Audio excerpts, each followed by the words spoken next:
Okay, so the idea of tonight is I'm going to cover a lot of trending topics. So things like fasting, autophagy, collagen supplements, cortisol, insulin. There's a whole load of information I'm going to dive into.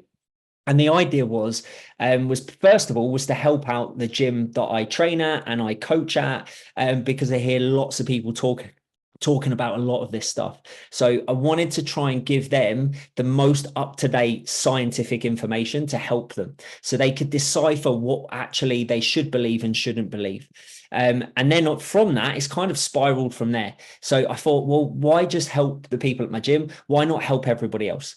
So I've put together this presentation and I'm going to try and get through as much of this as possible, whilst also making sure that I give you all the information that you need.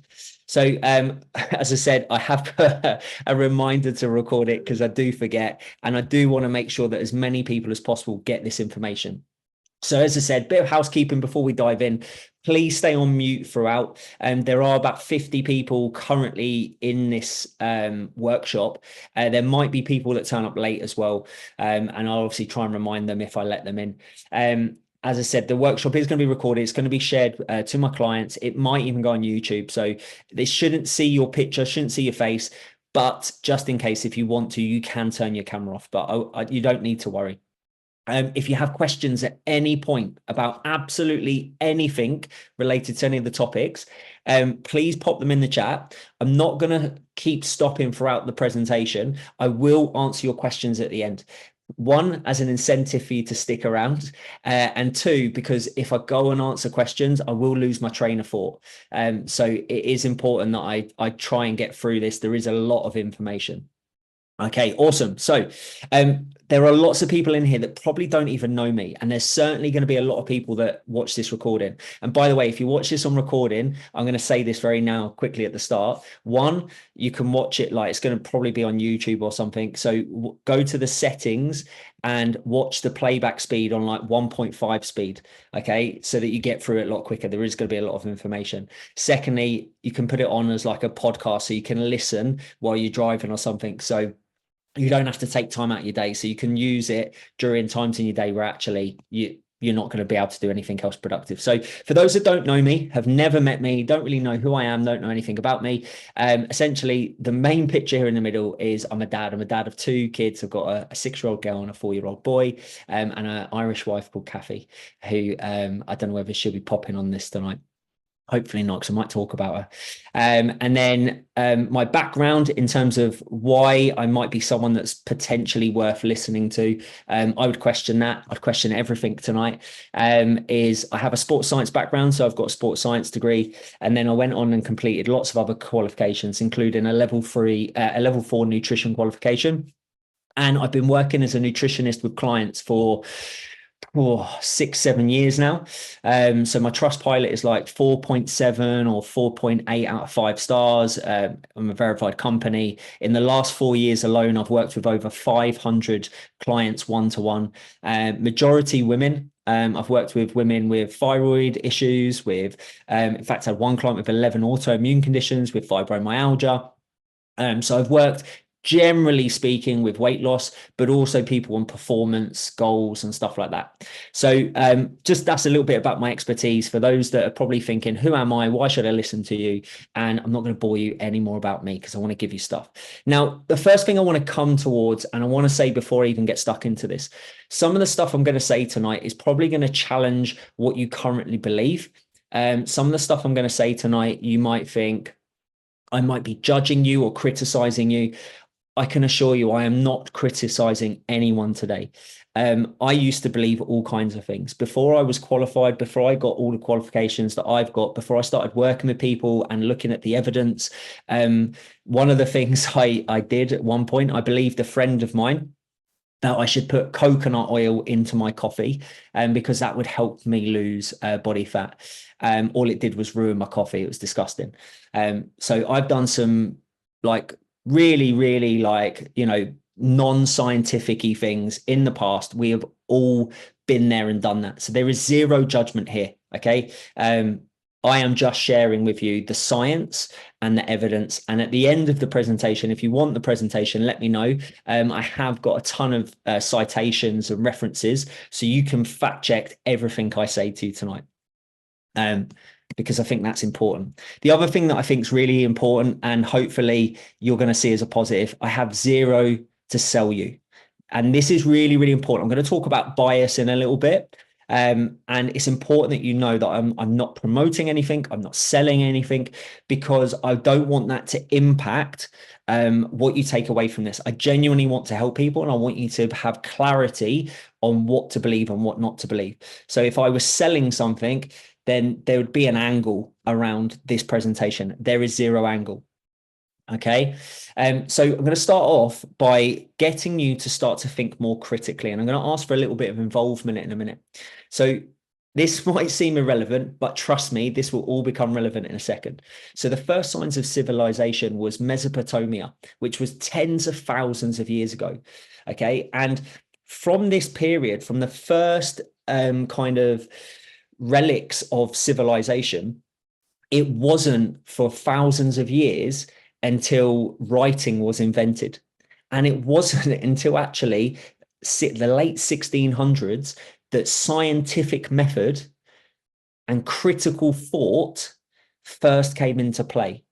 So this is really, really important for you to understand, because this will help you to understand why we believe a lot of the stuff that we see online. And it's going to help you tonight to start to think a little bit more critically about the things you see and hear. So critical thought is relatively new in terms of for humans, okay, in the general lifespan of civilization. However, we survived thousands and thousands of years without rational thought. Okay, so one question I want you to think about is, have we evolved over these thousands of years as humans to keep this idea of not, working through rational thought? Typically humans, and I'm going to show you this in a minute, have a way of thinking that conforms to rules of thumb. So we generally will believe things that we believe are right enough, that sound right.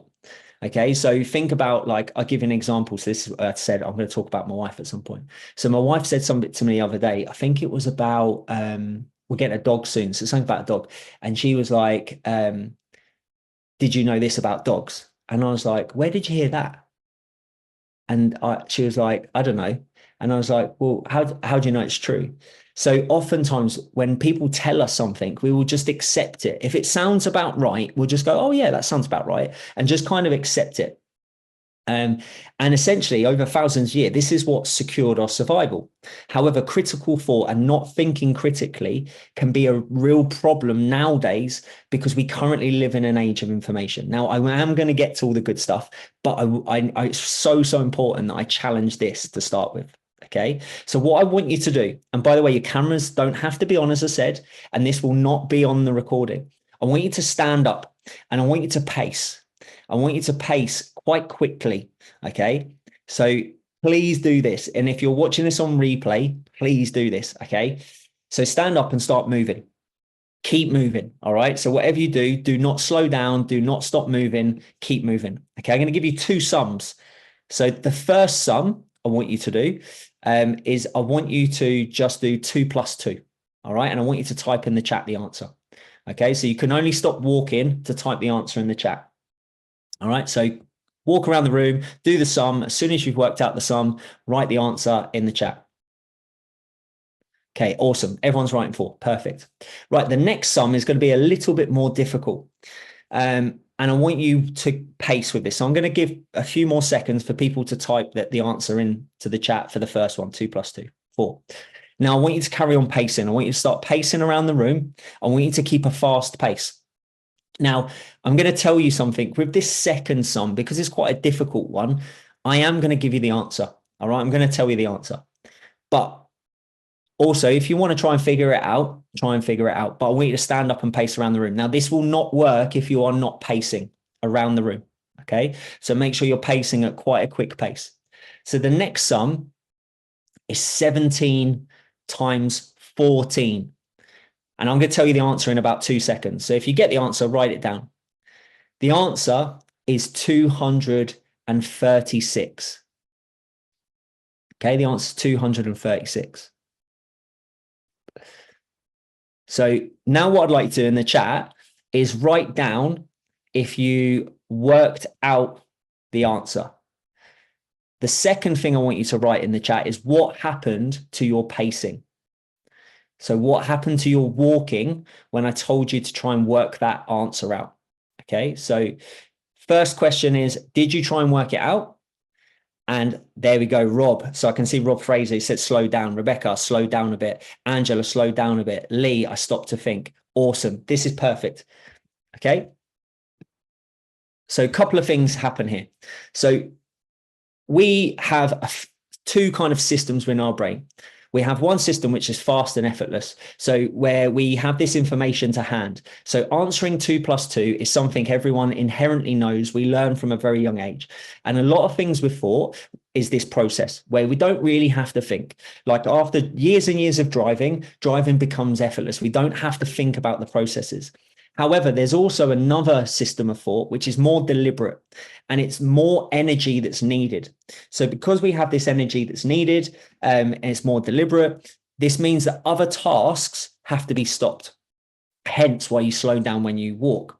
And we may even avoid this where possible. Okay, so we will take and accept information from other people if it means that we do not have to use the energy taken to work it out for ourselves. So if because you knew I was going to give you the answer that you didn't even bother to work it out, and by the way, I gave you the wrong answer as well. If you believed me, this is another important point for later on. So I gave you the wrong answer. If you believe the answer I gave you, this is another really important point I'm going to get to in a minute. Now, all of this is just highlighting to you how it's really hard for humans to think critically. And here's just a few reasons why. So the next thing I want you to type in the chat, I'm trying to get you engaged in this so that you're not just sitting there and listening and nodding off, is are you more scared of flying or driving? Okay, what worries you more? Which gives you more anxiety? What are you more scared of? So we've got flying. Awesome. Yeah, crashing, but crashing in a plane or crashing in a car. So flying. Awesome. Okay, what I expected. Like my wife hates flying, like really, really scares her. Did you know that there is a 1 in 11 million chance of dying in a plane crash compared to a 1 in 5,000 chance of dying in a car crash? So this highlights that a lot of our thought is not rational. So it's perfectly normal for you to be more scared of flying in a plane. It's perfectly normal. But the likelihood of anything bad happening is tiny because we don't fly in planes all of the time. And the chance of anything bad happening is so small, especially when we compare it to driving in a car. Now, there's another problem with this because I found these statistics. So if anyone's ever watched Anchorman, 80% of the time it works every time. I think it's like 90% of statistics are made up on the spot. So this statistic that I've just given you, this 1 in 11 million and 1 in 5,000 chance, was apparently from a Harvard paper in 2017. Well, I tried to find that Harvard paper from whoever claimed this statistic, and I couldn't find it. So I'm not saying it doesn't exist, but I couldn't find it. So you need to be really, really careful about the stuff that you hear and read. However, I did find a paper from 2008. So I went and did my research that found that there was a 0.0000605 chance of dying in a plane crash, which isn't far off 1 in 11 million. And that was 2018, and planes are getting safer. So actually, this isn't going to be far off. But again, it's just to highlight a few things to you. That one, it's very hard for humans to think rationally. Two, it's very hard for us to think critically. It's really, really common. Okay. In short, as humans, we often ask ourselves if something seems right rather than if it's actually grounded in fact. And this is an important thing that's going to help you going forwards. And I want you to challenge everything you hear from me tonight. So if I tell you something tonight and you don't believe me or you're not sure, you want me to explain it, please challenge it. It's so important. So I'm going to further enhance this and then we're going to get into it. Okay. So first, got true or false. I want you to type in the chat whether you think this is true or false. So Breakfast is the most important meal of the day. You can write a T for true. You can write a false. False. Okay, so false, false, false. Got a couple of T's in there. True, true, false, false, true. Okay, so a bit of a mix. Awesome. Okay, I'm going to come back to it in a minute. Brilliant. Next one. Green tea increases fat loss. So drinking green tea helps with fat loss. T for true, F for false.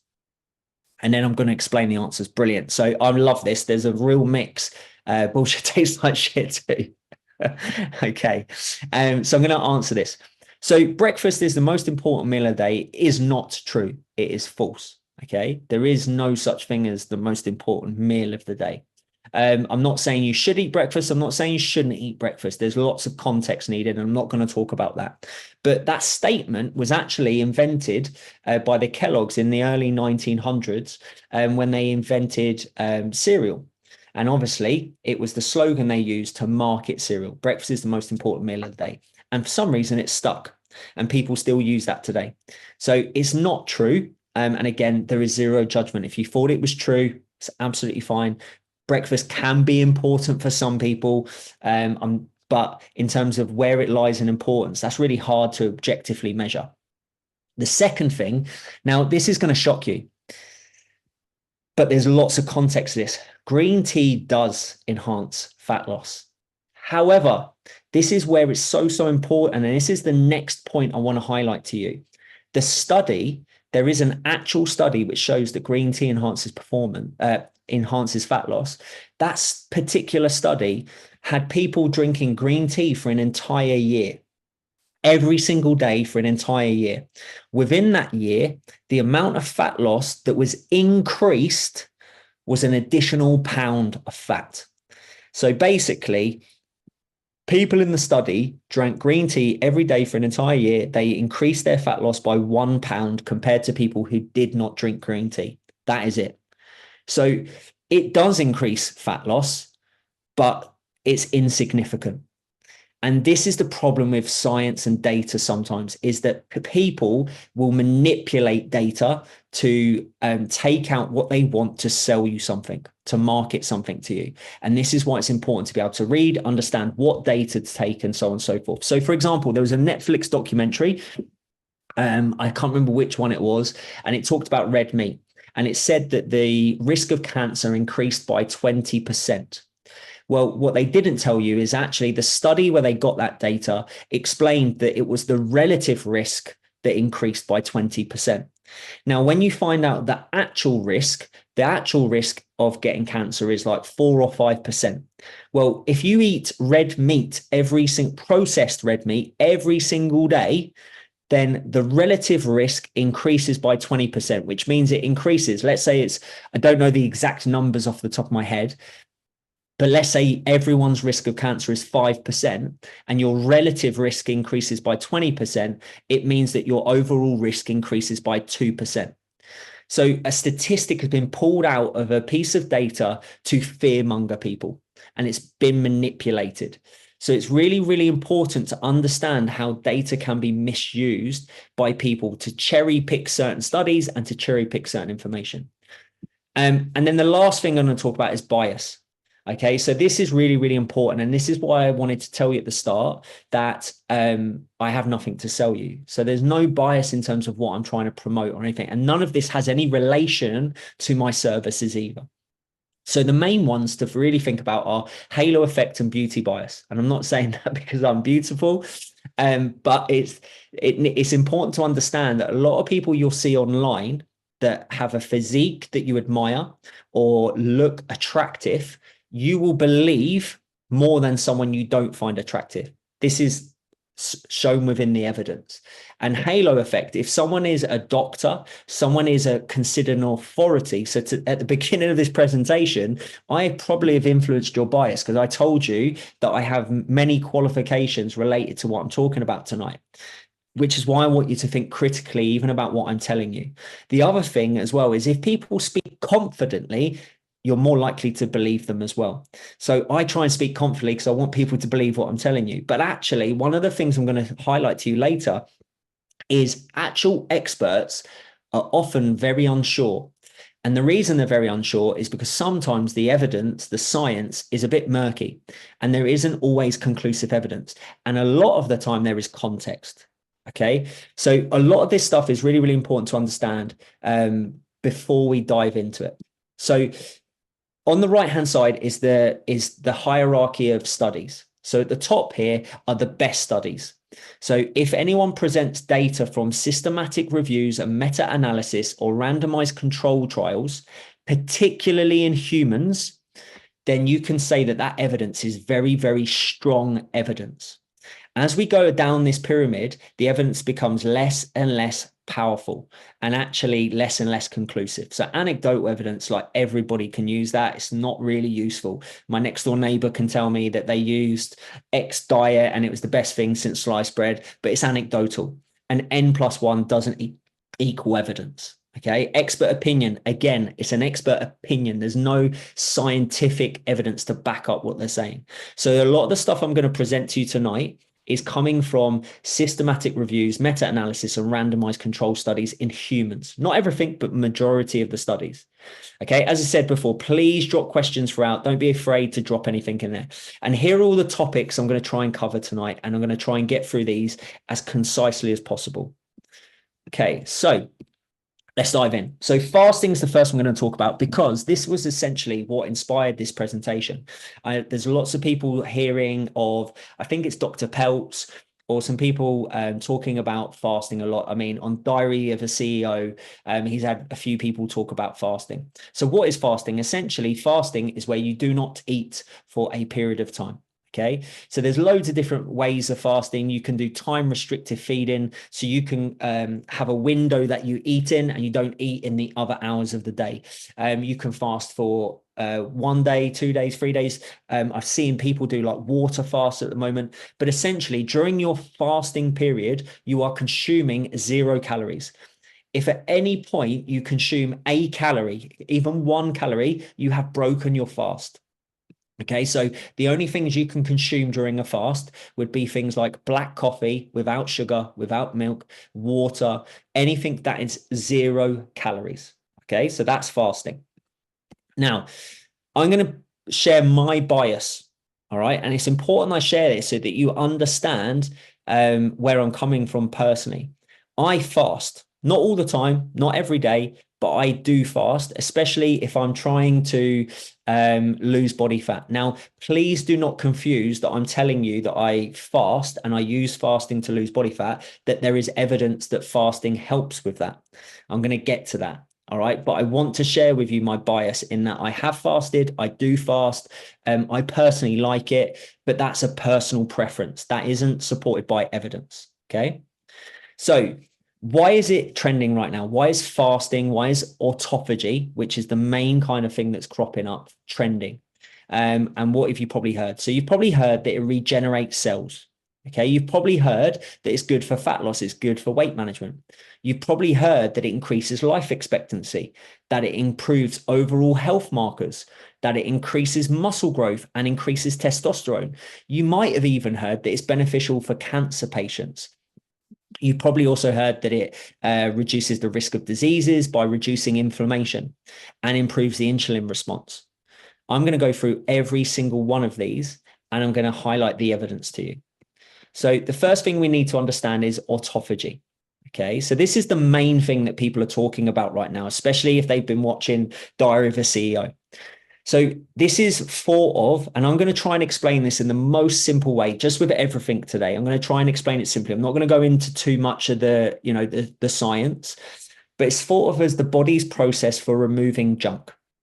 Essentially, autophagy is the process of breaking down old protein or old cells and regenerating new ones. So when I say proteins, pretty much every structure in the body, hair, skin, nails, cells, is made of amino acids and proteins. So amino acids are proteins that have been broken down. They get broken down into amino acids. So autophagy is the process of breaking these down and getting rid of these and regenerating new cells. Now, the one thing that I want you to understand is whether you fast or not, autophagy happens. Autophagy happens all the time. Whilst you are sat watching this presentation, autophagy is happening right now. Okay, it happens all the time. So it's important that you understand that. It isn't like you turn it on and off. Fasting doesn't turn it on. Other stuff doesn't turn it off. Okay, so autophagy is something that is always happening at all times. However, does fasting increase autophagy? Yes. The evidence shows that by fasting, during those periods that you are fasting and you're consuming less calories and you're not consuming food, then that autophagy, the rate of autophagy increases.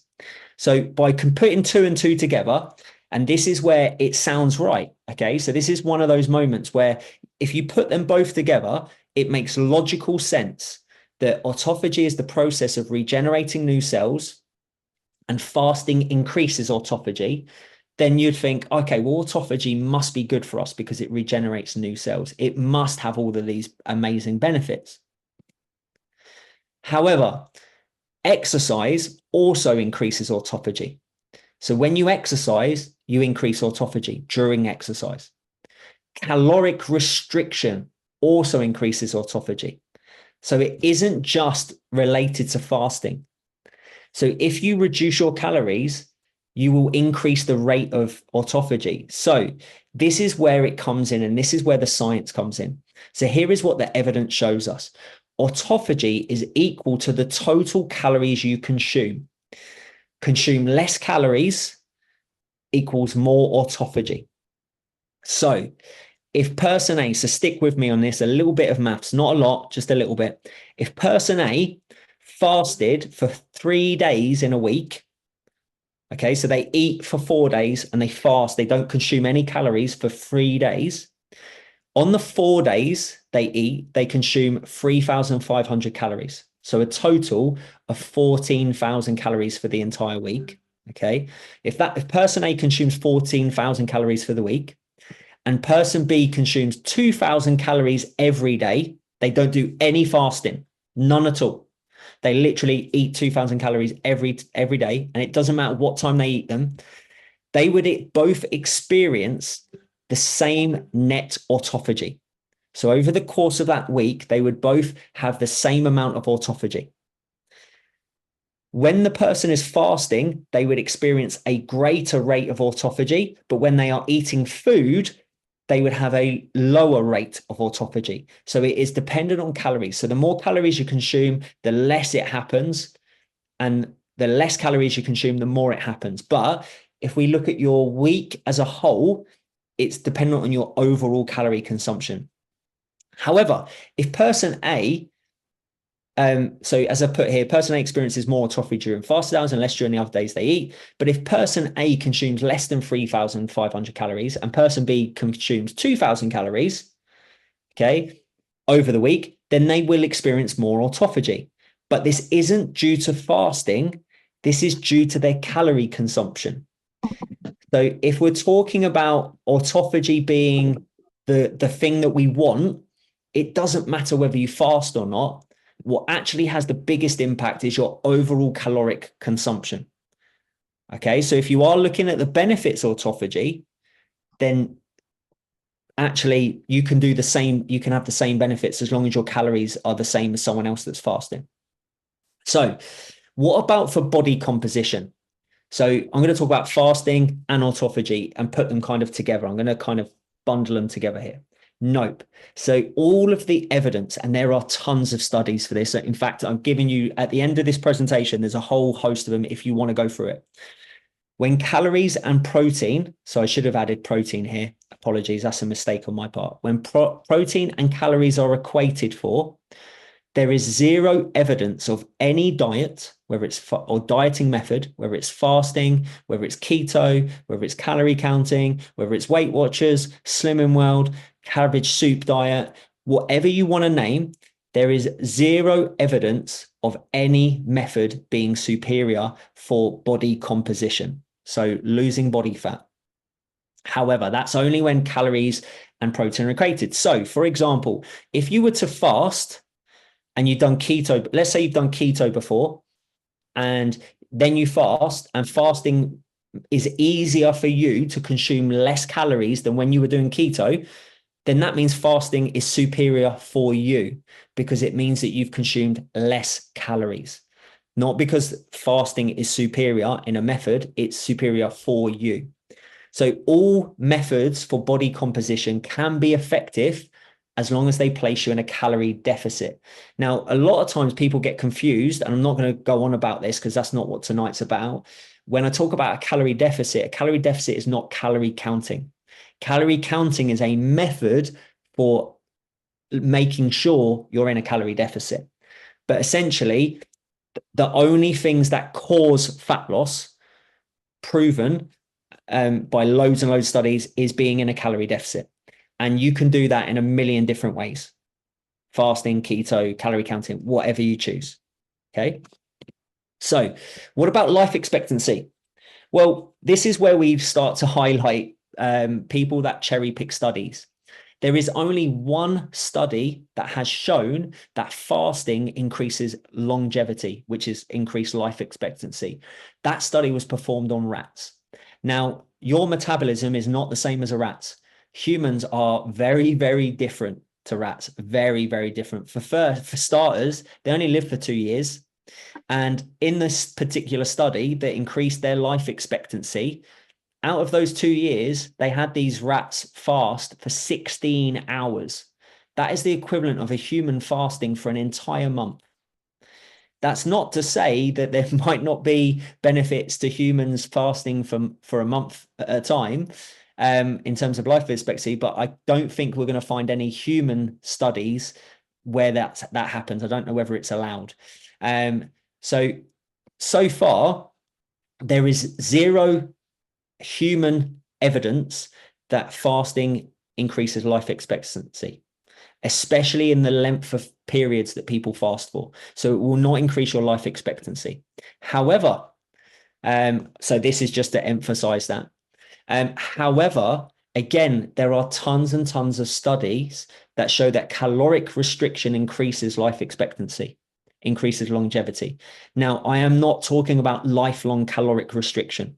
All right. So when I say this is not meaning you have to be on like restricted calories for the rest of your life. All it means is this, that essentially there is a greater risk factor or greater risk of diabetes, a greater risk of disease, a greater risk of cancer is correlated to increased body fat and obesity. So the biggest risk of diabetes is not sugar, it's actually obesity. The greatest risk of heart disease is obesity. The greatest risk of cancer is obesity. One of the reasons for this, which I'm going to talk about later, is because of systematic, not systemic, systematic inflammation. And I'm going to talk about the differences between that later. This systematic inflammation is what is seen as the cause of these potential diseases. Obviously, a lot of it's genetic. This is a very complex topic. So I'm trying to break this down as simple as possible. Now, if we are on some form of caloric restriction at some point in our life, and we reduce our adipose tissue, we reduce body fat, we go from being obese to not being obese, then we increase our life expectancy. And as I've already highlighted, that is not related to fasting. Fasting might be a tool to help you to restrict your calories, but if you're still consuming the same amount of calories, you still maintain the same level of body fat, you will not increase your life expectancy. Okay. So just to kind of highlight the fasting, there's no evidence of that. Okay, so what about, does fasting help with inflammation? So this is what I'm going to talk about now. And I'm going to talk about anti-inflammatory diets and stuff like that as well, very briefly. So before I talk about it, we have to understand inflammation, because a lot of the experts and gurus you see online do not talk about, yes, sorry, type 2 diabetes, Dan. Yes, type 1 is typically genetic. We must first understand inflammation, because a lot of people will throw buzzwords at you like inflammation, and you'll be like, oh my God, like this causes inflammation. So there's two types. There's localized. Okay. And this is good inflammation. We need this. So when you're ill or when you have an infection, you have inflammation, but that's because it's fighting that illness. When you're injured, you have inflammation to repair the localized area. Okay, just because you have a bruise doesn't mean that you're going to get cancer. Okay, there is a massive difference between localized inflammation and systematic inflammation. Systematic inflammation is shown by an increase in CRP in the bloodstream. This is an indicator. So if you have increased CRP in your bloodstream, that's an indicator of inflammation and an indicator of increased risk. When I say increased risk, that does not mean a guarantee. Okay, it doesn't guarantee, it doesn't mean you're going to get disease. You probably all have anecdotal evidence of people that have smoked and drank and done all kinds of things which cause inflammation, systematic inflammation, and have lived to a ripe old age. Okay, so we're talking about the majority. So we're talking about the law of averages, essentially. That's when we're talking about science. Guess what causes systematic inflammation? So I've already highlighted it. Systematic inflammation is caused by increased adipose tissue, increased body fat. And guess what causes a reduction in CRP, the inflammatory marker?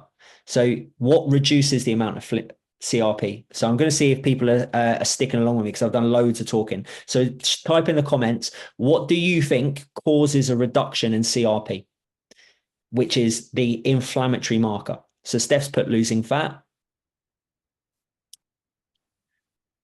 There's a lot of you here, so I'm going to just losing weight, reducing fat, fat loss, reduce body fat, weight loss, fat loss. Cool. Awesome. Yes.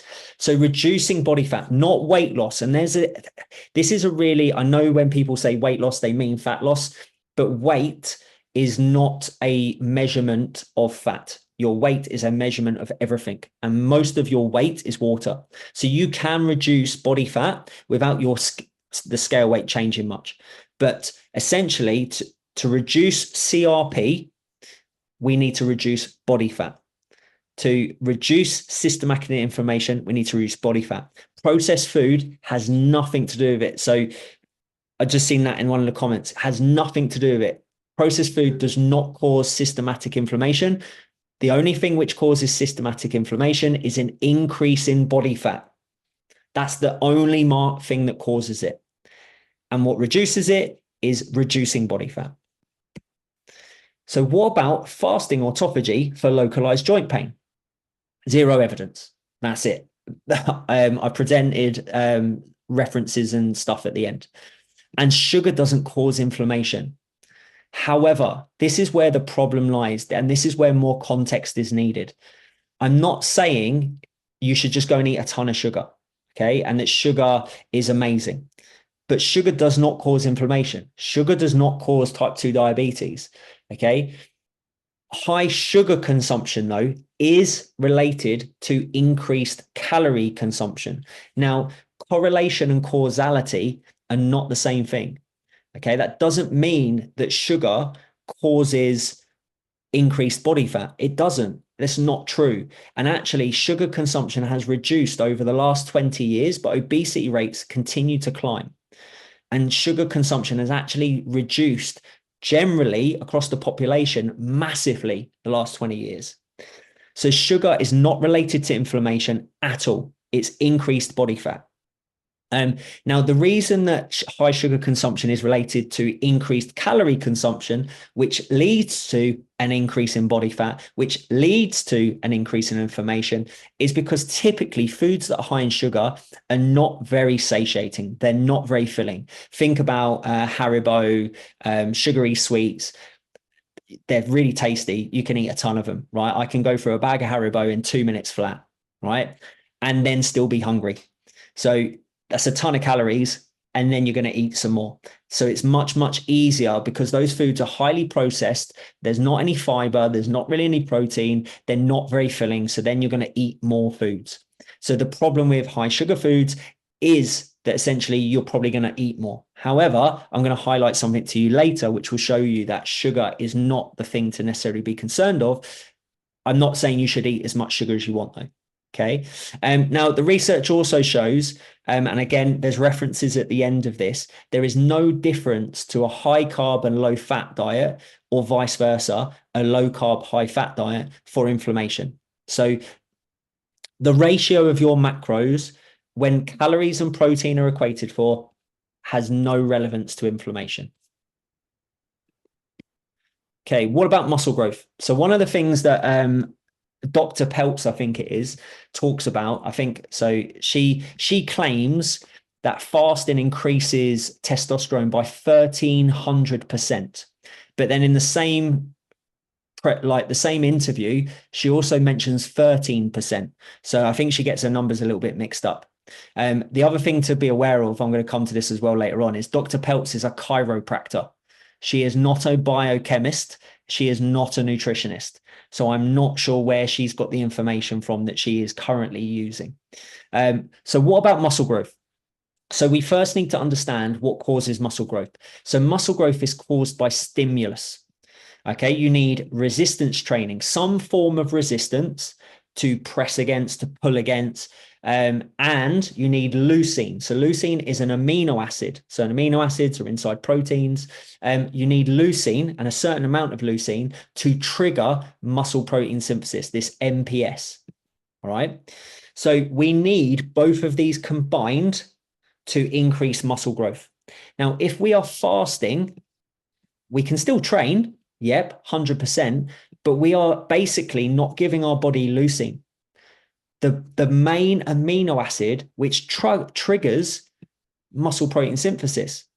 And it's a stimulus-based process. Without leucine from our diet, we can't trigger muscle growth and repair. So even logically, this doesn't make sense. Fasting inhibits, the evidence shows fasting inhibits muscle protein synthesis. If your goal is muscle protein to grow muscle, then you should be eating regular bouts of protein. Fasting increases growth hormone. This is not testosterone. And actually, growth hormone has been proven to have zero benefits on muscle growth. Okay, so human growth hormone inside the body actually does not help with muscle growth. And what it actually does is fasting has been shown to reduce free testosterone. Free testosterone is the testosterone which basically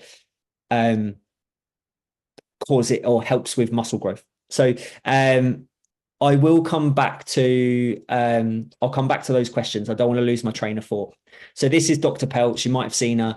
There are some amazing debunking videos online. So a lot of the people on Diary of a CEO are absolute charlatans, to put it bluntly. Dr. Peltz being one of them.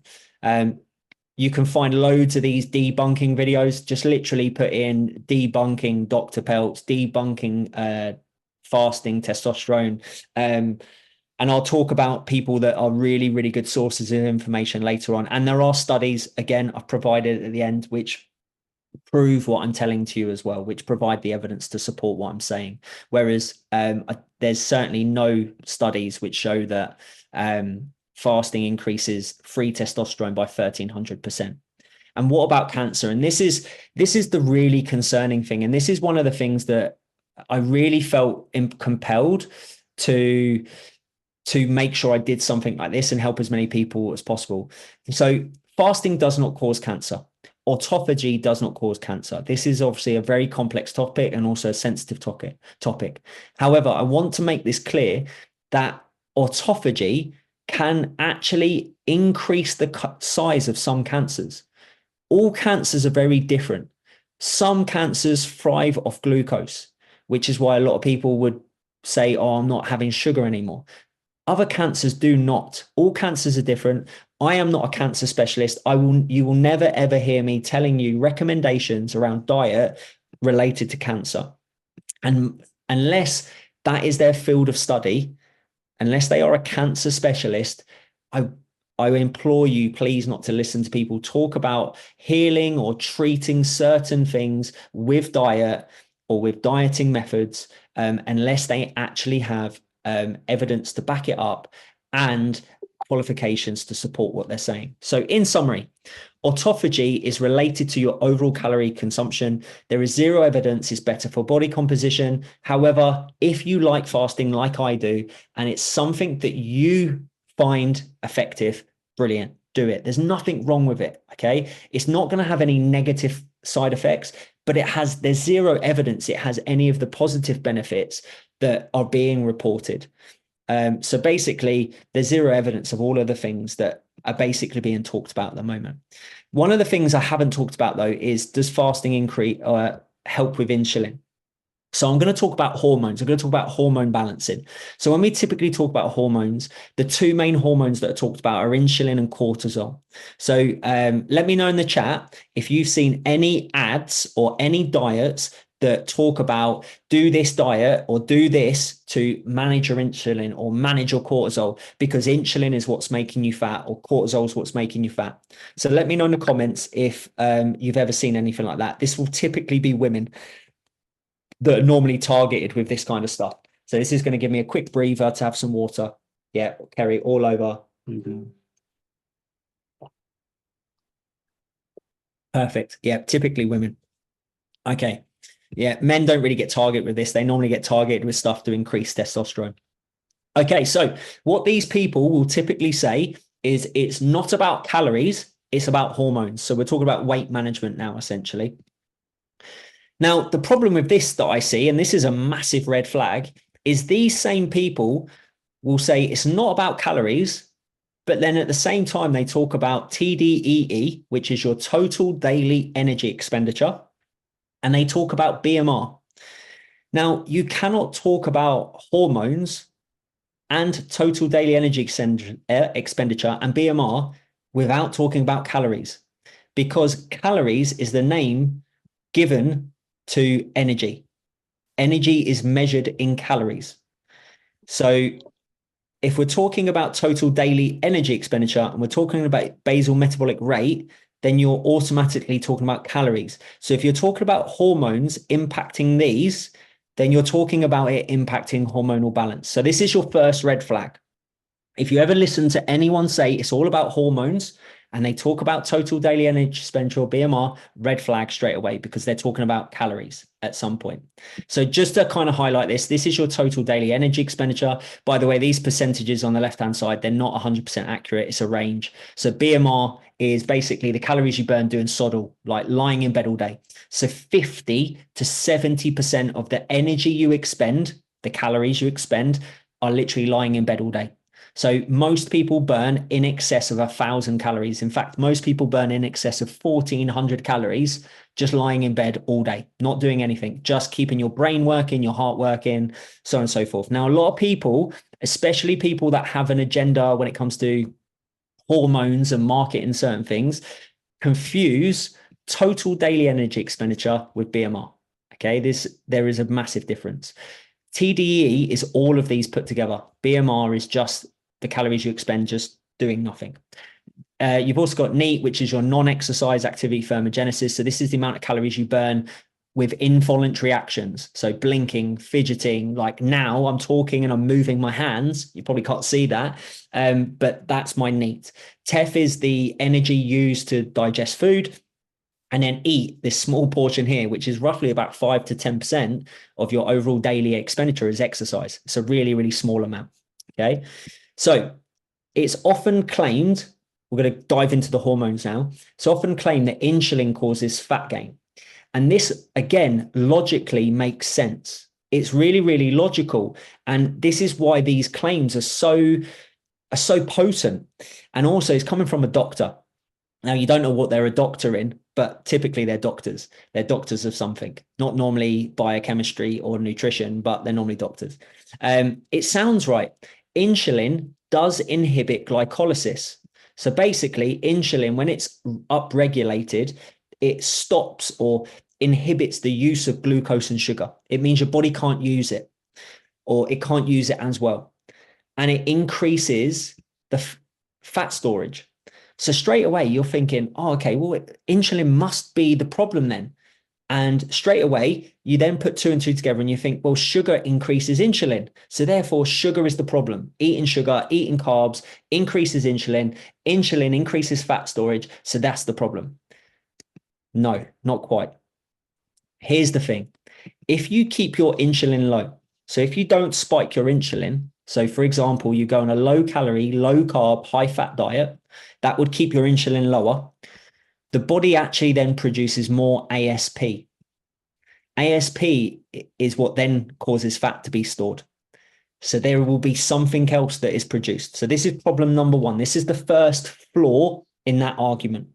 Okay, so fat storage is caused by something else. If insulin is low, in the absence of insulin, or insulin levels are lower, then we produce a thing called ASP, which then causes fat storage anyway.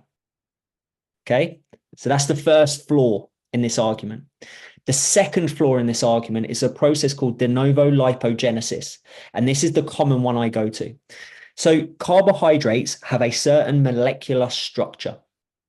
Okay, when you consume carbohydrates, for your body to turn a carbohydrate, one molecular structure, into stored body fat, it has to turn it from glucose or whatever simple form of carbohydrate into fat, completely different molecular structure to store it as fat. It's really hard for the body to do. So there was actually a study which showed that when people were overfed, so in this study, people were given more calories than they needed so that they stored body fat. From the body fat that they stored, only 2% of it came from the carbs they consumed. So actually, the majority of the fat that your body stores comes from dietary fat. Now, please, please, please don't take away from this talk that fat makes you fat. That's not how it works. I just want to highlight to you that carbs do not cause fat gain. And actually, carbs are not stored as fat typically, or a very small percentages. The problem number three with their argument. So when I say their argument, people that claim that insulin causes fat gain, there are tons of studies, tons. I am talking lots and lots of studies. I'm talking systematic reviews, meta-analysis, human randomized control studies, the top studies, the most like the ones you should listen to, showing that when calories and protein are equated, but your carb and fats are varied, as in high carb, low fat, high fat, low carb, there's zero difference. So if you want to cut out carbs, fine, no problem with that. But if you're doing it because you believe that that is a superior way to lose fat, it isn't. It might be for you based on your personal preferences, but it isn't superior and it's not necessary. Personally, this is where my bias comes in. I like pizza. I like pasta. I like ice cream. I like chocolate. I like sweets. And I'm not prepared to give them up for the rest of my life. So I'm not going to give up carbs anytime soon. And that's my personal bias. Obviously, if you don't care about eating carbs, that's fine. You don't have to eat carbs. But I just want to present to you that actually the facts are carbs do not cause fat gain. Then there was a study by a guy called Kevin Hall. Okay, and this is the PubMed article here, so you can find it. It actually showed that people on a higher carb diet lost more weight, even though their carbohydrate and insulin level, so insulin levels were higher. So these are all the evidences against insulin causing fat gain. The next argument is, well, okay, well, it doesn't cause fat gain, but it increases appetite, and increase in appetite increases caloric intake, and sugar causes insulin spikes. There's a flaw in this argument as well. First of all, protein spikes insulin. And actually, protein spikes insulin more than sugar does in certain cases. So this is a graph from a study, one of the studies I've cited. The dark gray, not the black, the dark gray bars are whey protein ingestion. And it shows that the biggest spikes in insulin were caused by whey protein. The white bars are white bread. And the black bar is glucose, the most simple form of sugar. What you can see here is that all foods spike insulin, but whey protein spikes insulin more than bread and sugar. So if this was the case, if sugar was the problem, then protein would also be the problem. Having a protein shake would also be a thing that they would argue, but they don't. And studies and evidence have shown that when people are injected with insulin, it actually suppresses their appetite. There is zero evidence that insulin causes an increase in appetite. Now, I can't argue with lived experience. So if personally you find, so Steph Hammond, in terms of insulin resistance, the greatest cause of this is obesity. This is typically caused by overconsumption of calories and an increase of body fat. It's not caused by sugar. It's not caused by carbohydrates. There's no evidence. PCOS is a slightly different complication. And yes, that can lead to insulin resistance. But as I've highlighted, insulin resistance and insulin does not lead to weight or fat gain. There is zero correlation between the two. So with all the things I've highlighted, I'm highlighting that insulin increases. So if you're insulin resistant, you will have greater spikes in insulin. Then you will essentially, it doesn't lead to fat gain. So again, I'll go through all of them again very quickly. So insulin, even if you keep insulin low, your body will produce ASP to store fat. Carbs are rarely stored as fat because of de novo lipogenesis. There's zero difference on fat loss or gain when your ratio of carbs fats consumed, and this is the same in all populations, so even people with PCOS. I'll come to the question about protein later. And then insulin spikes, as you can see here, actually insulin spikes more with protein than it does with certain sugar or certain proteins. So all foods spike insulin. Some foods more than others, but not just sugar. It's not only sugar that causes insulin spikes. So if you're insulin resistant, that doesn't mean that you can't lose body fat. Body fat gain or loss is determined by energy balance. I'll come to that a little bit later. And then people that would argue that insulin increases appetite, that's not true either. So the one thing that is agreed within the scientific community is that the only thing which impacts body composition, and this is irrespective of conditions, apart from if you've got something like lymphedema. Okay, lymphedema is a condition where you gain excessive body fat in one area and you can't lose it through a calorie deficit. But there is not one person on the planet which defies the laws of physics. So I'm going to take you back to school science. So energy cannot be created nor destroyed. Okay, so think back to school. Hopefully you were taught this. So energy transforms from one to another, right? So you consume energy, then you exercise. And when you exercise, that kinetic energy, that movement energy turns into heat energy. You produce heat, you produce sweat. So that energy is constantly being transformed from one to another. Okay, we can't create energy out of thin air, and we can't just destroy energy. Food contains energy. Okay, we eat the energy. Our body uses X amount of energy every single day. Okay, a different amount every day. If we don't use all of the energy we consume, we have to do something with it. We can't just destroy it. So what does our body do? Our body stores it, typically as body fat. If we consume less energy than our body needs, our body cannot create energy out of thin air. It has to get energy from somewhere. Guess where it gets it from? Stored energy within the body, and it will transform that energy into usable energy. So this is basic laws of thermodynamics. And these are generally agreed concepts now in the scientific community. There is no one on the planet to date that defies the laws of physics and defies this.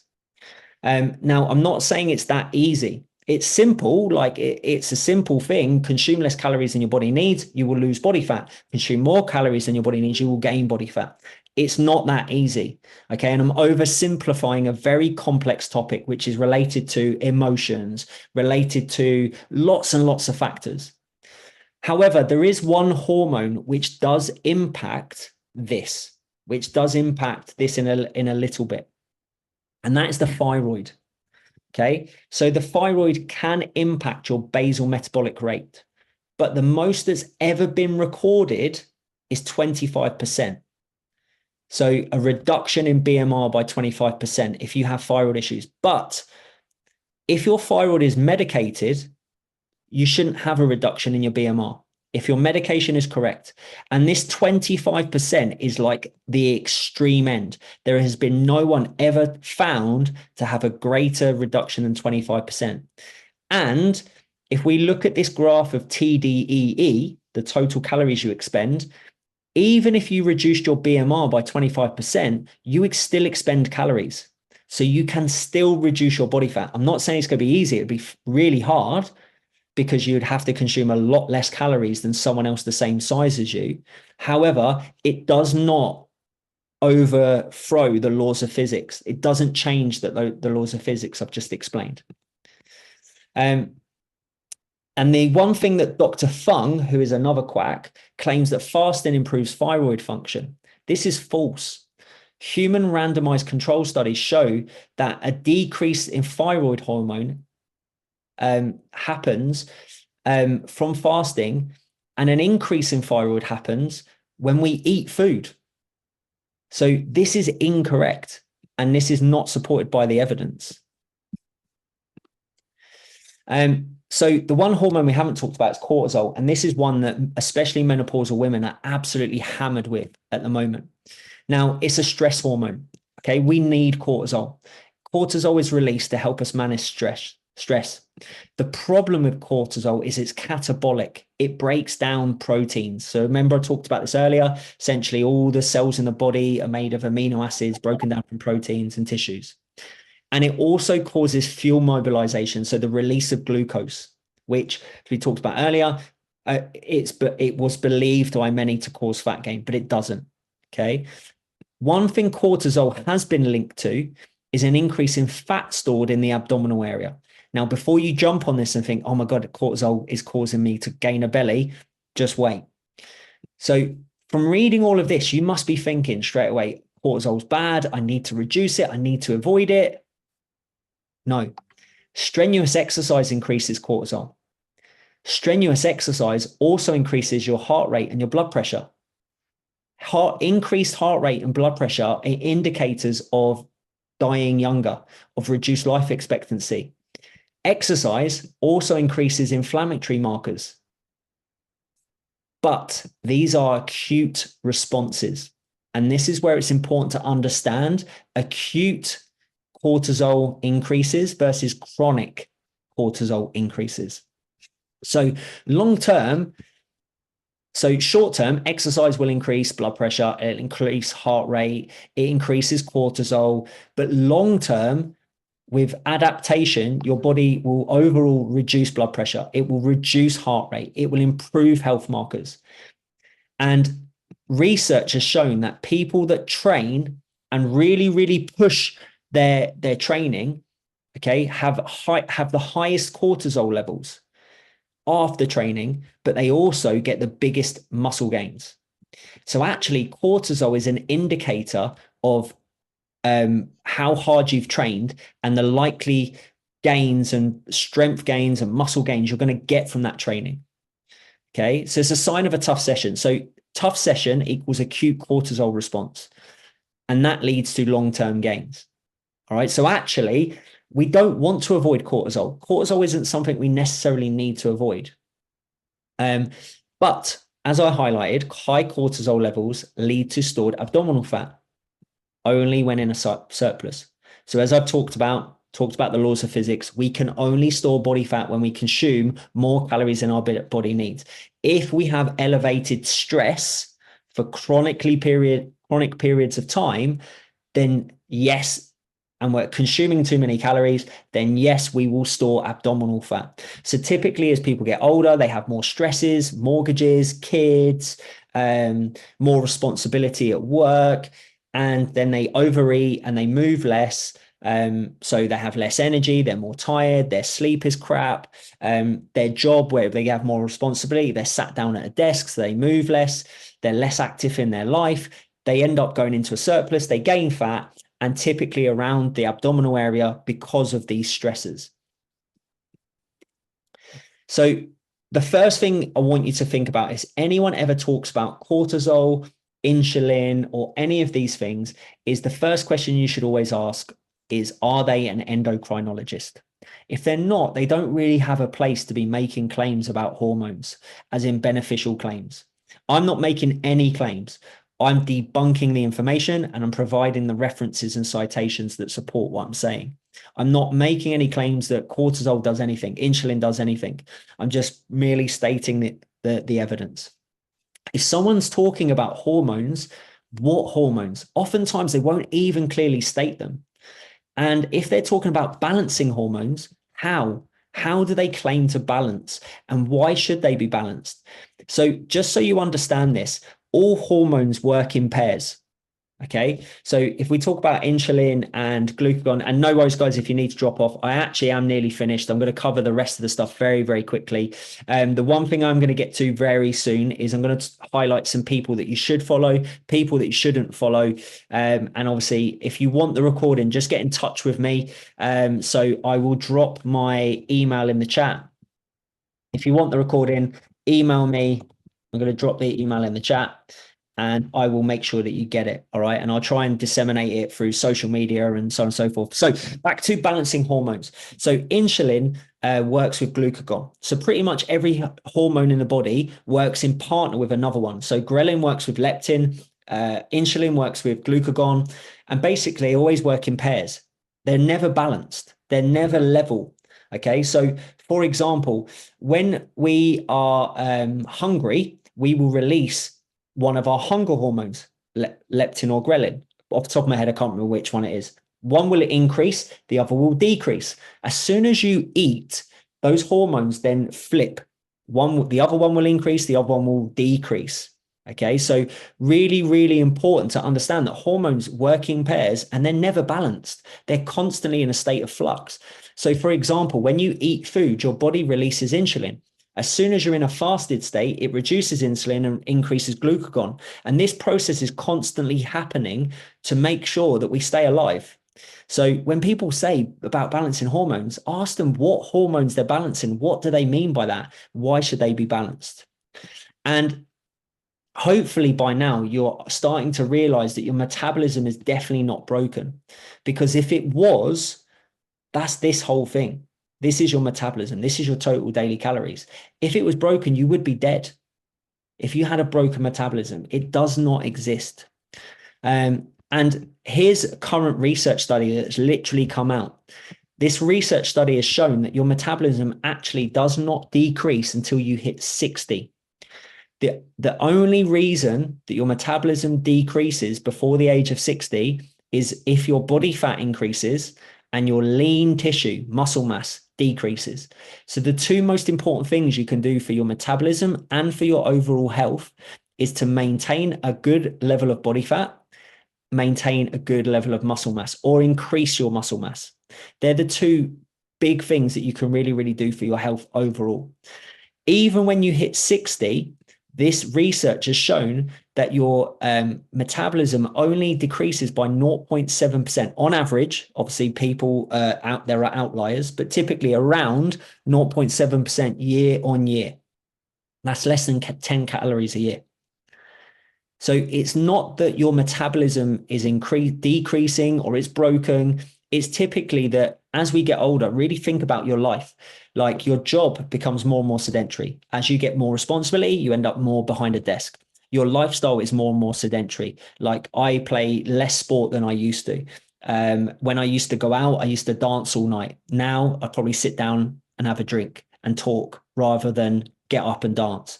Like our lifestyles change. We are less active as we get older. We also have more stress. We also have less time to really look after ourselves. There's all of these factors.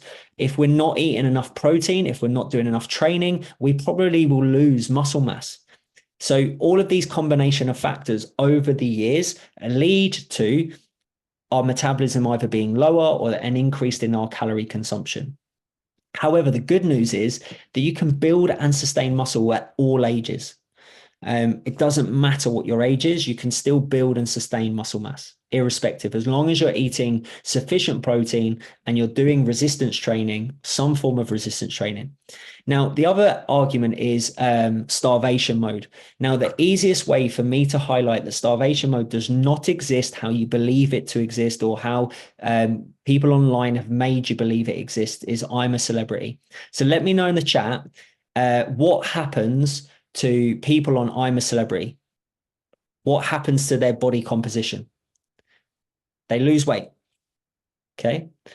So if you believe that starvation mode exists, then what you should see on I'm a Celebrity is they should gain fat. They should gain weight. They should get bigger because they are essentially being rationed. They are on small rations every single day. They are massively in a calorie deficit. And from the start to when they go in and when they come out, they all lose body fat. They all lose weight. So starvation mode doesn't work like that. There are things like metabolic adaptation, but that is a whole nother topic in itself, and not really for most people to worry about. Okay, so I've already highlighted loads of info. So you may be thinking at this point, who do I believe? What do I believe? How do I know what to believe? So what I'm going to do next is I'm going to explain a few things which will help you. And then I'm going to go through these in like a bit of a whistle stop tour.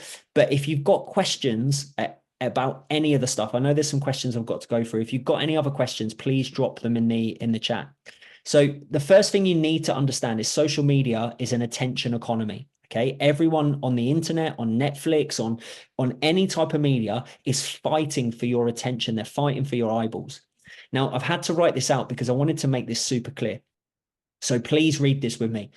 So everyone is trying to grab your attention, including me. So I am being upfront here. The difference is I'm trying to appear honest. Okay, I'm trying to come across as trustworthy to show you what to believe so that one day you might consider me for coaching, that you might think, do you know what? I trust Adam. Like, he's a trustworthy guy. He's honest. I think he could help me. I'm being straight up honest with you. However, this is not the best way to grab attention. All of the stuff I've talked about tonight would not grab attention online. It's not controversial. The best way to grab attention on social media, on Netflix, on Diary of a CEO is to be controversial, not by being honest, not by giving the best information.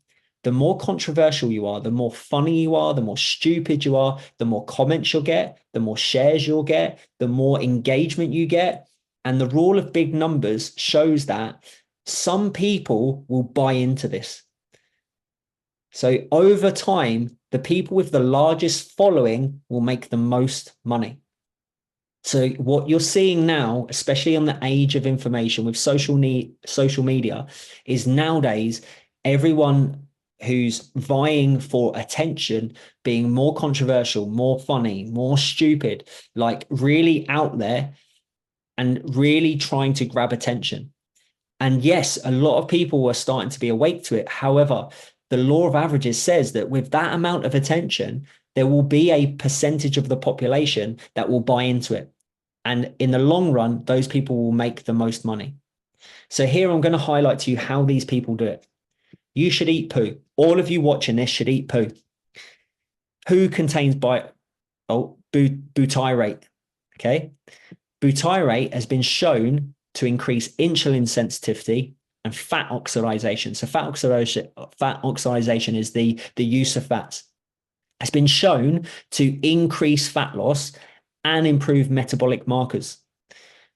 So you should all eat poo if you want to lose fat. However, this is true evidence. I've presented studies. That information has come from studies, but all these studies are in animals. And the one thing I didn't disclose with you is I didn't disclose the dosage.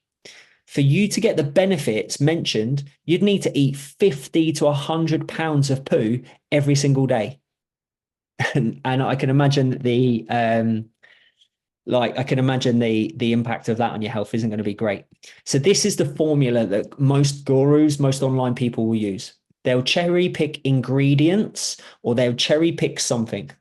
They'll then cherry pick data and studies and they'll misinterpret or they'll pick something out of it. Or in a lot of cases nowadays, they even just make up numbers. There's lots of evidence. If you go onto YouTube, I'll give you the people to follow who have debunked this stuff. And people are now like finding that people on Diary of a CEO and stuff are literally making up statistics. What they'll then do is they'll typically pad out what they're saying with anecdote. And then they'll either use it to fearmonger or show you what they do, their thing that they're selling is the best thing in the world. And what they'll do is they'll completely omit any data to the contrary. So what you will have noticed if you've watched closely tonight is I've given you both sides. I've explained what it does. I've given you data which supports an argument, why people would believe that argument, but then I've completely broken it down. And this is what they will admit. They won't present the evidence against it. And if they do, well, so here's the red flags.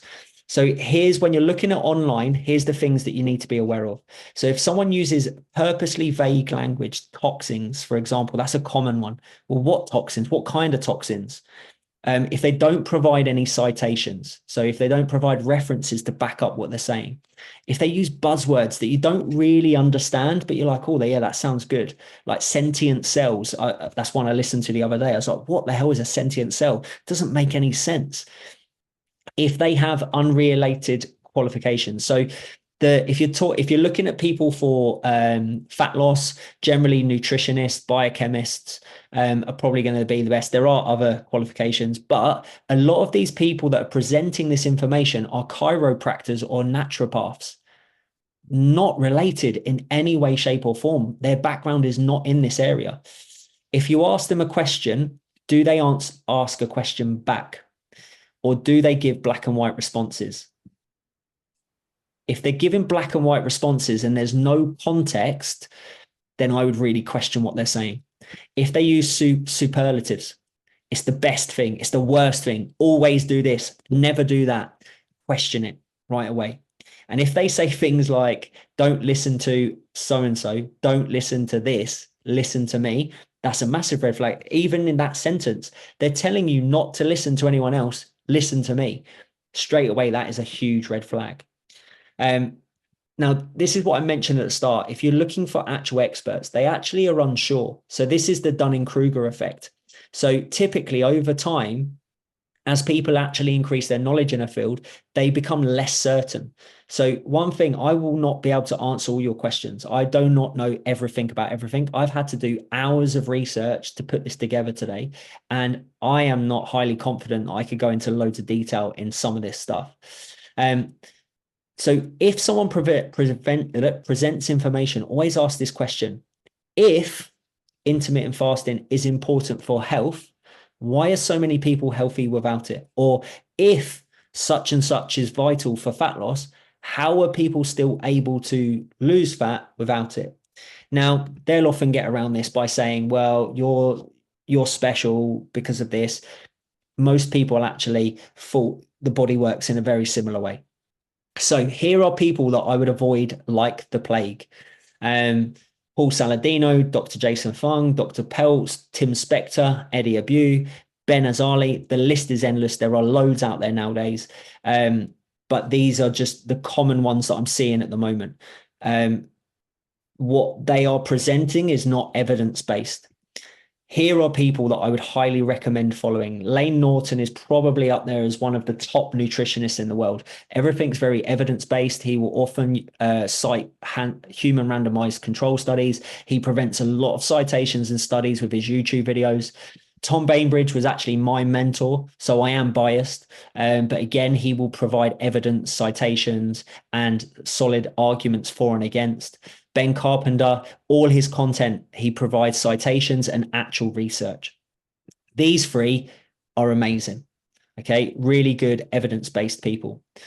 These people are also very good. They don't often provide citations and references, but they do come from an evidence-based background. So Jordan Syatt, James Smith, Sean Kay. Again, there are lots and lots of people, including myself. So please feel free to follow me.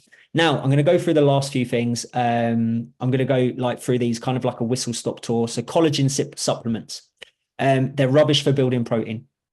We talked about muscle building. Sorry, it should be building muscle. We talked about muscle building being caused by leucine and training. Well, collagen supplements are a rubbish source of leucine. So therefore, they are rubbish for building muscle. You need leucine to stimulate muscle protein synthesis. There is some evidence of improving skin elasticity, but this has only been found in the elderly, not for someone of my age, around 40, 50. So someone of older age. No evidence that it benefits skin, hair, or nails. So the reason for this is it's ingested, when ingested orally, okay, collagen is then broken down in the stomach. It's then broken down again in the small intestine. Eventually, it's broken down into the individual amino acids. It's no longer a bioactive protein that goes into circulation.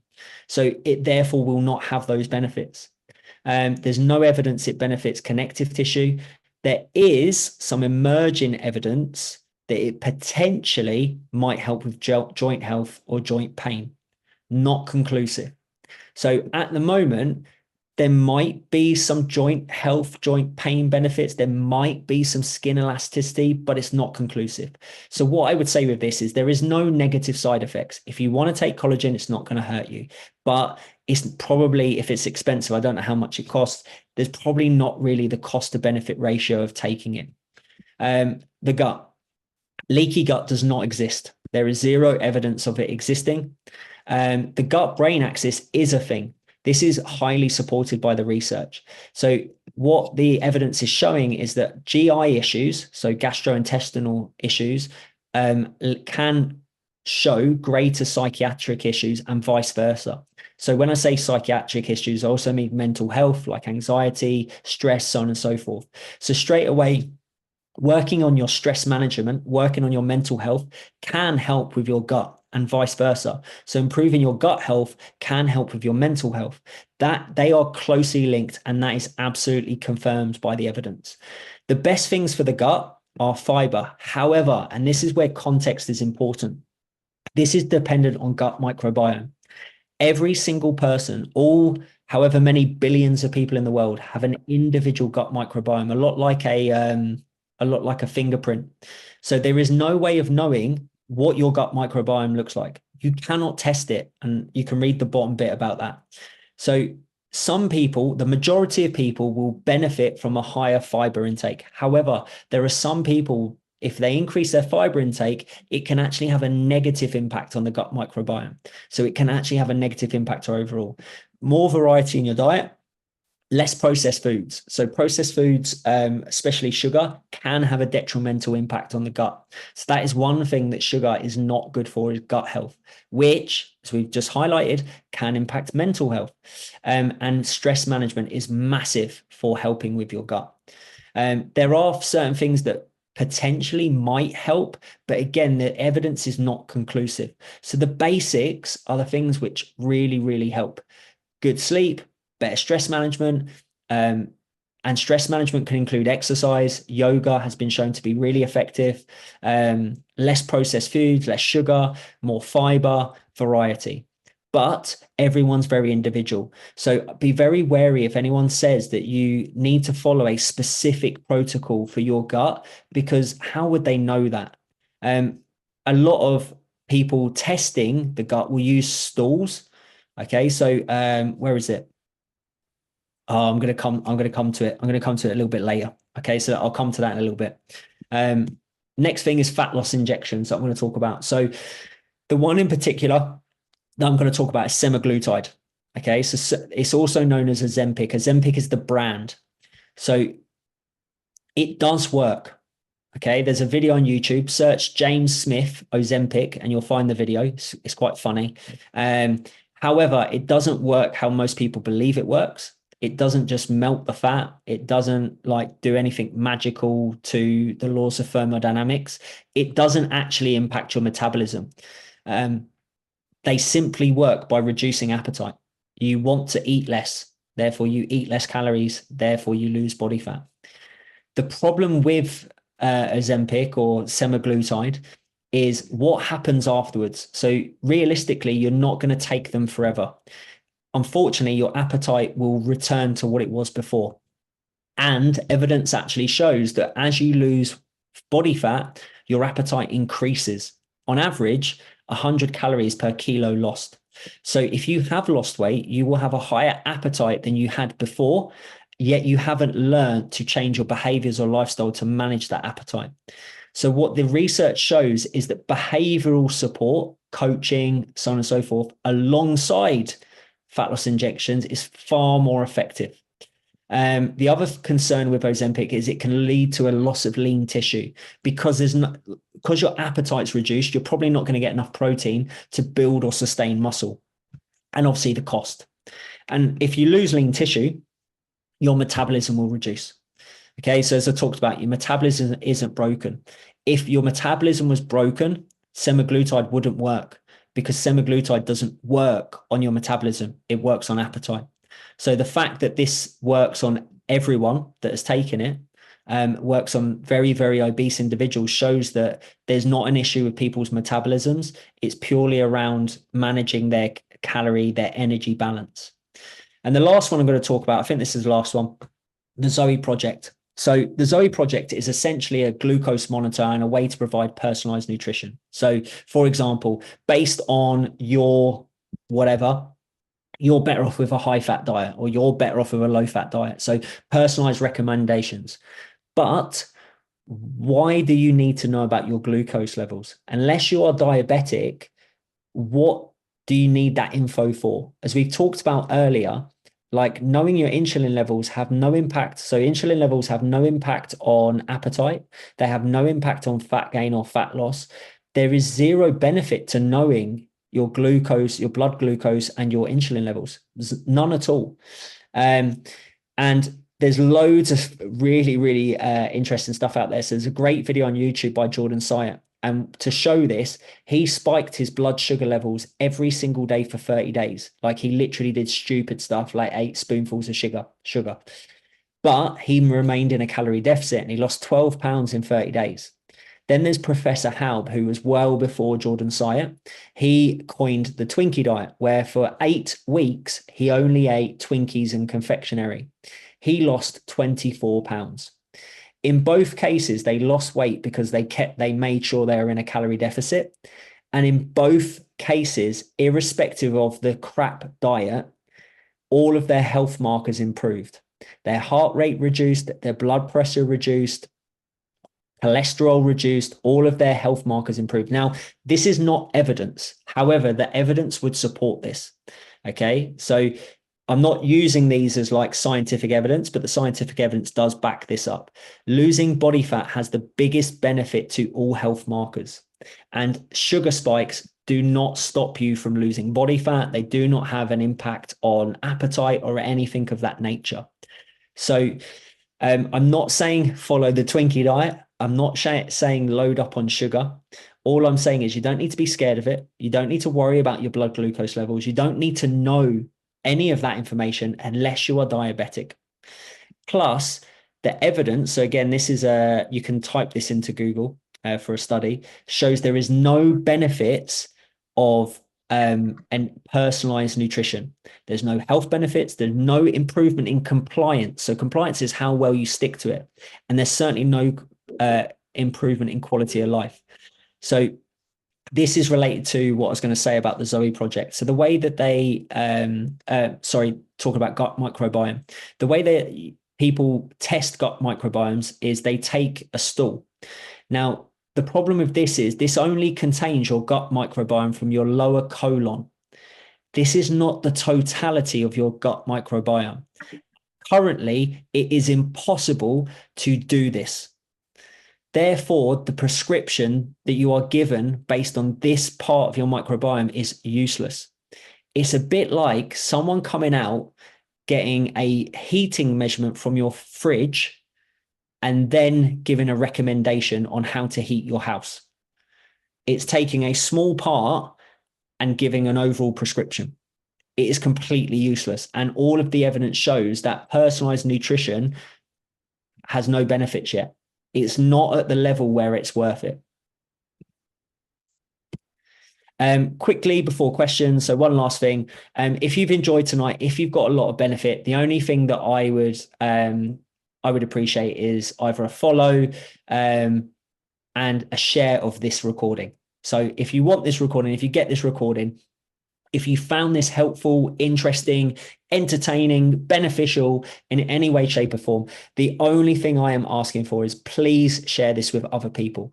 The more people that get the right information, the more people that can be helped. And it might put me out of work, but in the long run, I would rather that and people actually know the truth about diet, nutrition, fads, so on and so forth. So questions and references. So you can start typing away your questions and I'll go through them all.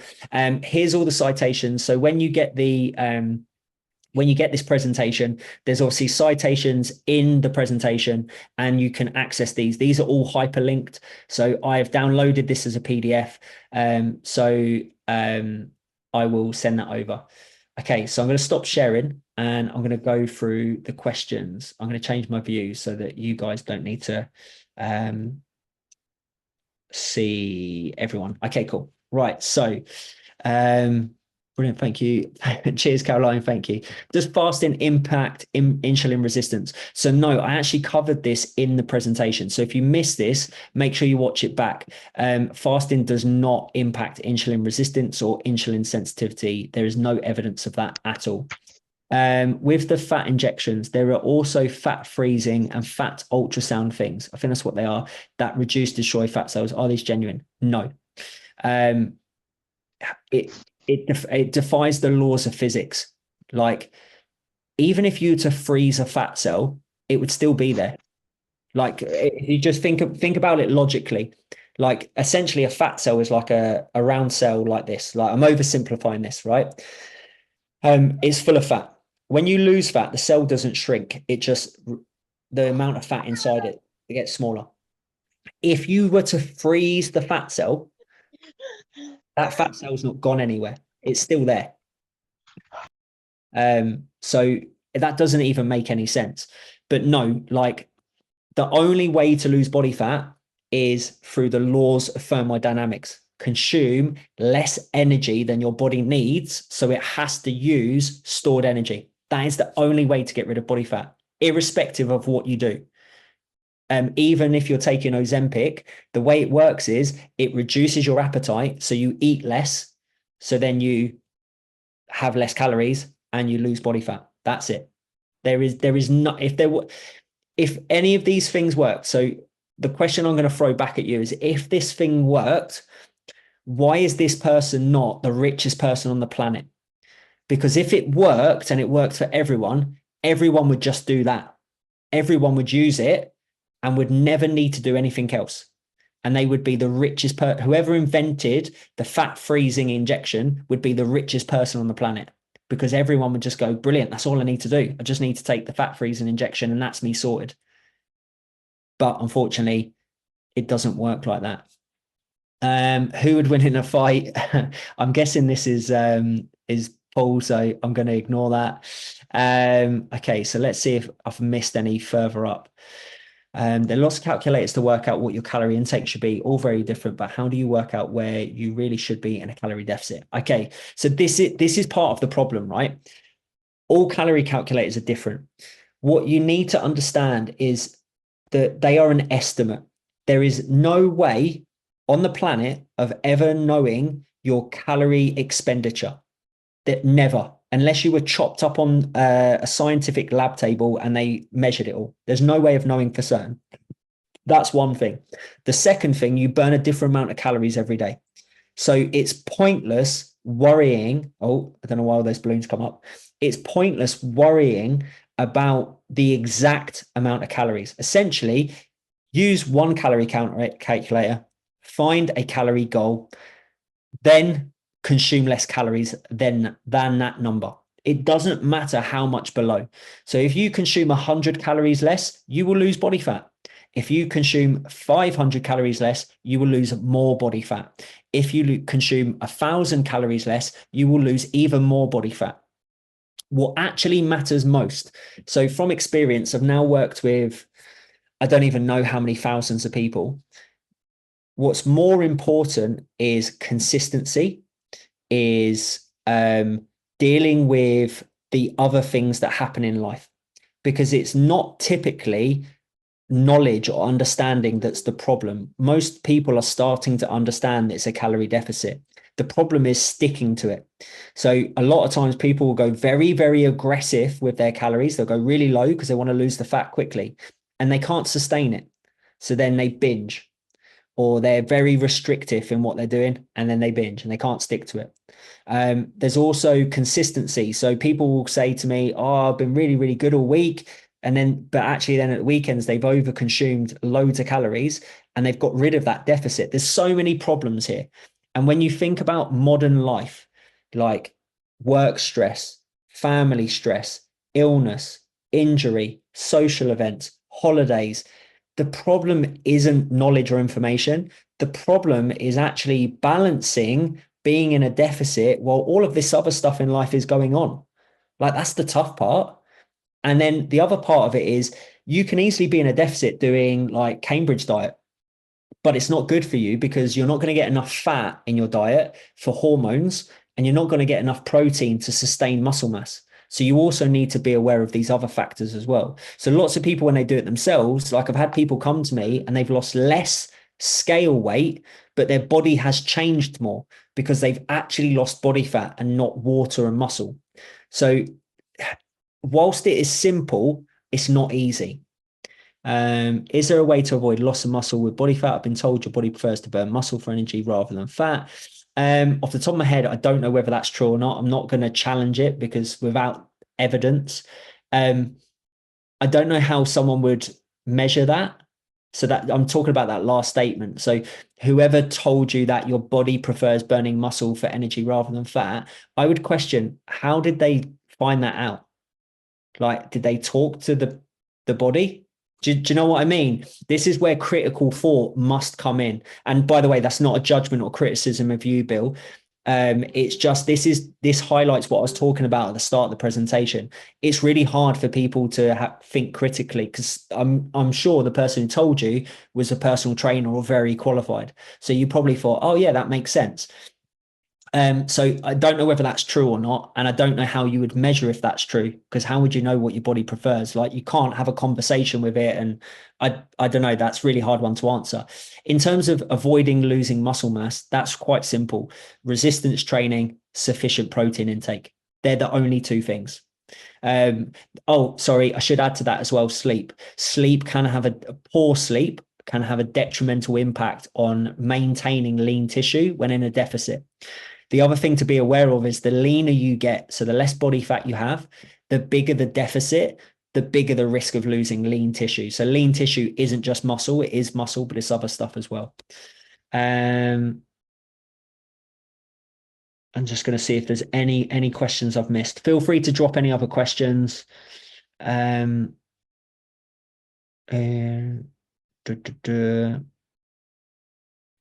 Likewise. Does dark chocolate and kombucha help reduce it? Sorry, I don't know the context of this. I didn't answer it. What about health benefits of coffee? There's loads of health benefits of coffee. Loads. Like, yes, caffeine is a drug, which questionably might have an issue, but there are loads of health benefits of coffee. Off the top of my head, I can't list them all, which are supported by evidence, but there is loads of evidence of benefits.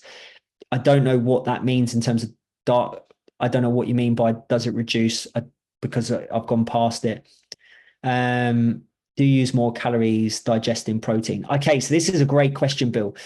So the thermic effect of food is essentially the calories we use to digest the food. And yes, protein has the highest thermic effect. So most people would probably consume at least 20% of their diet protein, okay, already.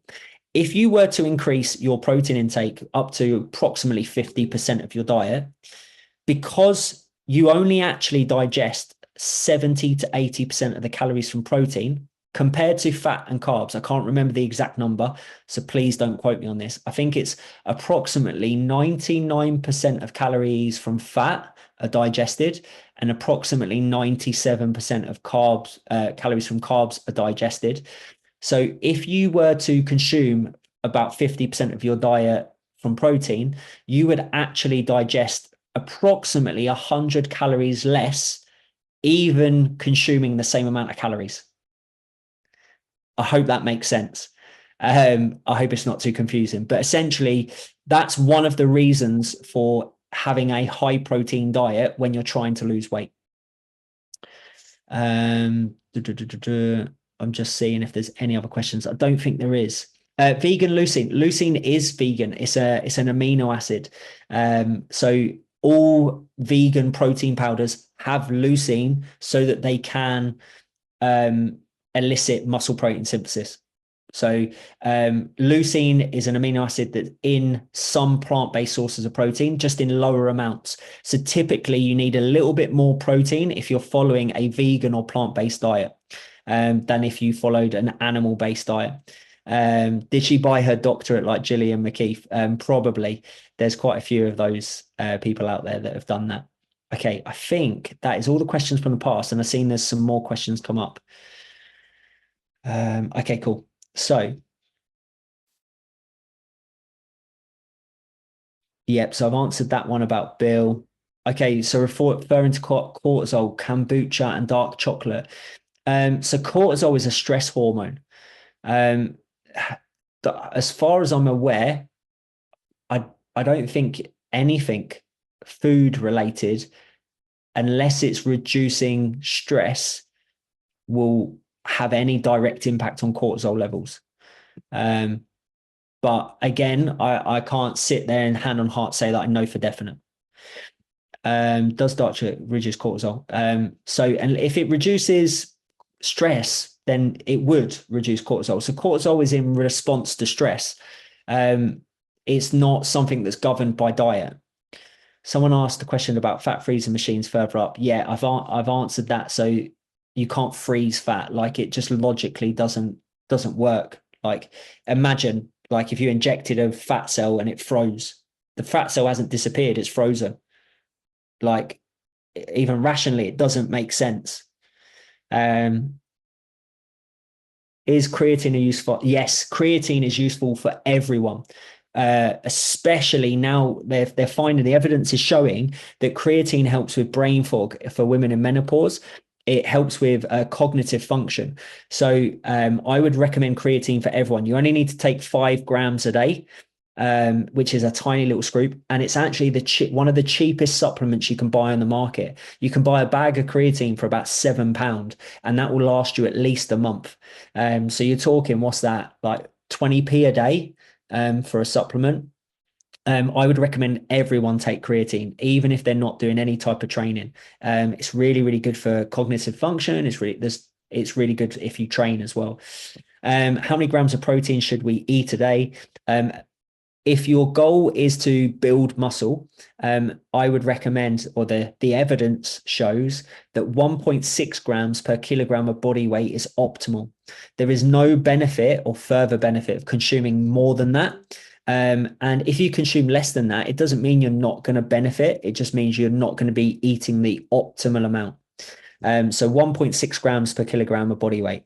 For health, it's recommended, the evidence, not the NHS, by the way, who under recommend, but it's recommended for health purposes in the literature. It's about 1.2 grams per kilogram of body weight. So for everyone should be consuming at least 1.2 grams per kilogram of body weight. The only thing I have to say with a caveat to this, and again, if you speak to someone and they don't come back with context or caveats, then question it, red flag. If you have a liver or kidney issue, if you have a low functioning kidney, for example, please consult a medical professional before having a high protein intake. It can, like, protein can put extra stress on the kidney or liver. This is not a concern if you have if you're a healthy individual. However, if you have any problems with your liver or kidney, then it is a massive issue.